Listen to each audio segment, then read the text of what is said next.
పార్వతీపురం అభివృద్ధికి దూరంగా ఉందని ప్రధానమైన 3 సమస్యలు పరిష్కరించేందుకు ప్రత్యేక శ్రద్ధ చూపించాల్సిన ఆవశ్యకతను ఎమ్మెల్యే విజయచంద్ర శాసనసభలో ప్రస్తావించారు. శాసనసభ సమావేశాల్లో ఆయన మాట్లాడుతూ ఎంత సుందరంగా కొండ కోణాలతో కనిపించే పార్వతీపురం అభివృద్ధి చెందిందని అంతా భావిస్తున్నారని, అక్కడ పరిస్థితి చూస్తే అభివృద్ధి అంతంత మాత్రమేనని తెలుస్తుంది అని అన్నారు. ప్రధానంగా విశాఖ నుంచి రాయ్పూర్ వెళ్లే మార్గంలో హైవే మీద వెహికల్స్ వందలాదిగా తిరుగుతున్నాయని అన్నారు. పట్టణం మధ్యలో నుంచి వెళ్లటం వల్ల అనేక ప్రమాదాలు చోటు చేసుకుంటున్నాయని, ప్రమాద నివారణకు బైపాస్ రోడ్ అవసరం ఉందని, అలాగే జంజావతి ప్రాజెక్టుకు 4 శతాబ్దాలుగా పైగా పెండింగ్లో ఉందని ఎమ్మెల్యే వివరించారు. జంజావతి ప్రాజెక్టుకు పూర్తిగా చర్యలు తీసుకుంటే వేలాది ఎకరాలు సస్యశ్యామలం అవుతాయని అన్నారు. అలాగే తోటపల్లి ప్రాజెక్టుకు విస్తరణ తదితర అంశాలను ఎమ్మెల్యే ప్రస్తావించారు. విజయచంద్ర గారు పార్వతీపురం. అధ్యక్ష, పార్వతీపురం అంటేనే పర్వతాలపురం. అధ్యక్ష, చాలా మంది ఏమనుకుంటారంటే అంత చక్కనైన పర్వతాలు చూసి అందమైన ప్రాంతాన్ని చూసి అభివృద్ధి చెందింది అనుకుంటారు.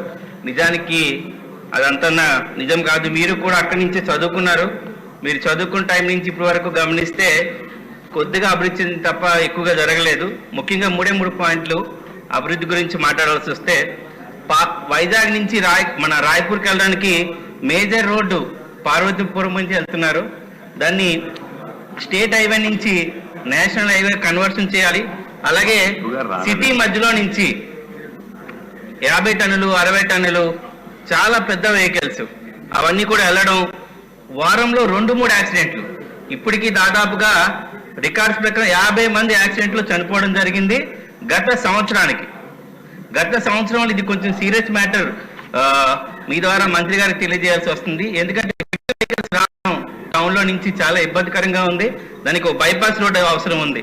అలాగే పార్వతీపురానికి జంజావతి ప్రాజెక్ట్ 46 సంవత్సరాల నుంచి అప్పుడు వాసిరెడ్డి కృష్ణమూర్తి గారు, మీ అందరితో ఇక్కడ సీనియర్ చాలా మందికి ఆయన పరిచయం, ఆయన తీసుకొచ్చిన ప్రాజెక్ట్ సార్. అది చాలా చిన్న మైనట్ ఇష్యూ కోసం ఒరిస్సాతో ఒక 50 ఇళ్ళు అక్కడ ఉండిపోయి దానికి రీహాబిటేషన్ ఇవ్వగలిగితే ప్రాజెక్ట్ రీస్టార్ట్ చేయడం జరగచ్చు. దీన్ని కూడా 46 సంవత్సరాల ప్రాధాన్యత గల ప్రాజెక్టు, దాన్ని కూడా కన్సిడర్ చేయాల్సిన అవసరం ఉంది. ఇక తోటపల్లి రిజర్వాయరు, అది మనందరూ కన్సిడర్ చేయాల్సిన అవసరం ఉంది. ఇక డిస్టిక్ లో ఇంతవరకు